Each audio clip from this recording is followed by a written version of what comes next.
Assalamualaikum warahmatullahi wabarakatuh. Perkenalkan, nama saya Real. Saya di sini akan menjelaskan tentang bermuamalah dengan non-muslim. Dalil atau dasar bermuamalah dengan orang non-muslim. Yang pertama yaitu dari Quran surat Al-Maidah ayat 5, yang artinya, dan sembelihlah ahli kitab Yahudi dan Nasrani itu halal bagi kalian. Maksudnya, sembelihan non-muslim ahli kitab itu bisa jadi kita peroleh melalui jalan hadiah dan pemberian ataupun jual beli. Yang kedua, hadis riwayat Bukhari dan Muslim, yang artinya dari Aisyah radhiyallahu anha, beliau mengatakan Rasulullah Shallallahu alaihi wasallam membeli bahan makanan dari orang Yahudi secara tidak tunai, dan beliau serahkan kepada orang Yahudi tersebut baju besi beliau sebagai jaminan. Yang dimaksud bahan makanan dalam hadis tersebut yaitu gandum kasar. Ada lagi hadis yang kedua, yang artinya dari Anas radhiyallahu anhu, beliau mengatakan Rasulullah Shallallahu alaihi wasallam menggadaikan baju besi beliau untuk membeli gandum kasar secara tidak tunai. Nah, maksudnya ketika itu mengapa Nabi Shallallahu alaihi wasallam tidak berhutang gandum saja kepada sahabat yang kaya, malah memilih bertransaksi dengan orang Yahudi? Ada beberapa jawaban untuk menjawab pertanyaan ini. Yang pertama, Nabi menjelaskan kepada umatnya mengenai bahwasanya boleh bertransaksi kepada Yahudi, dan itu bukanlah termasuk loyal kepada orang kafir. Yang kedua, ketika itu tidak ada sahabat yang memiliki bahan makanan yang berlebih. Atau yang ketiga, Nabi khawatir jika beliau berhutang gandum dengan para sahabat, mereka lantas tidak mau dibayari. Maka Nabi Shallallahu alaihi wasallam tidak ingin menyusahkan mereka. Pendapat 4 madhab mengenai hal tersebut.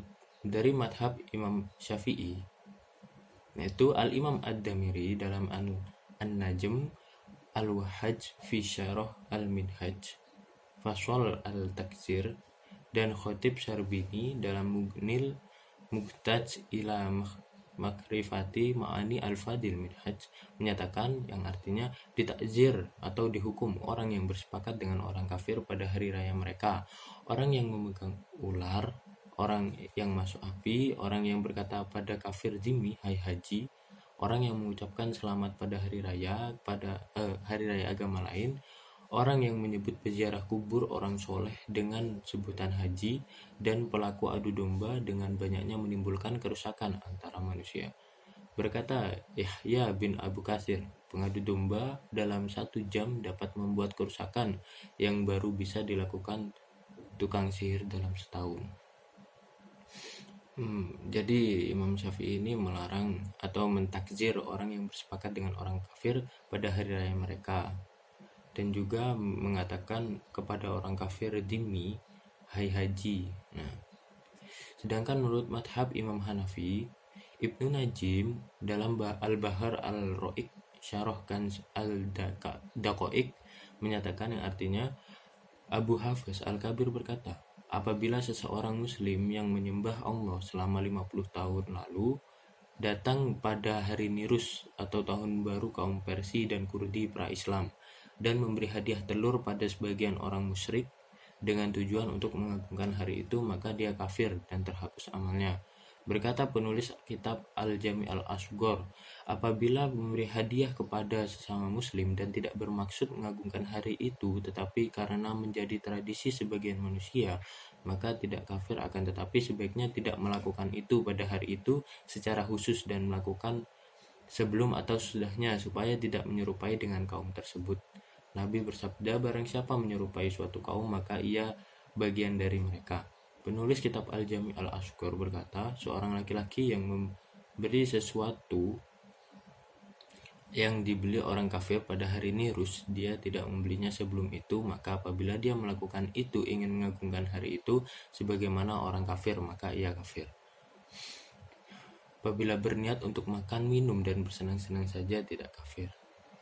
Jadi maksud madhab Imam Hanafi di sini, Imam Hanafi itu melarang kita itu memberi hadiah atau mengagungkan hari raya agama lain. Nah, karena itu dihukumi kafir. Nah, yang selanjutnya madhab Imam Maliki. Ibnul Hajj al-Madkhal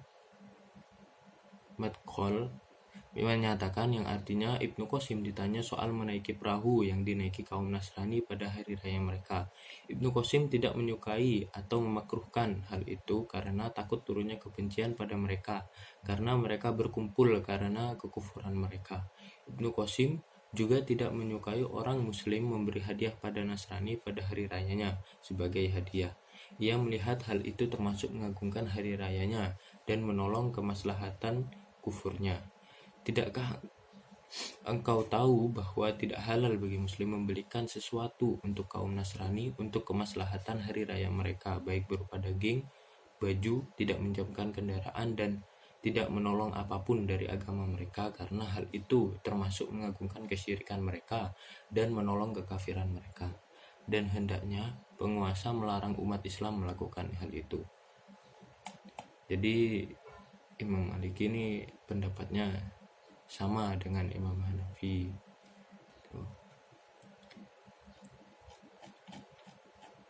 Ya, selanjutnya madhab Imam Hambali. Al-Buhuti dalam Kashful Qina'an Matnil Iqna menyatakan, yang artinya haram mengucapkan selamat, takziah, iyadah kepada orang non-muslim karena itu berarti mengagungkan mereka, menyerupai salam.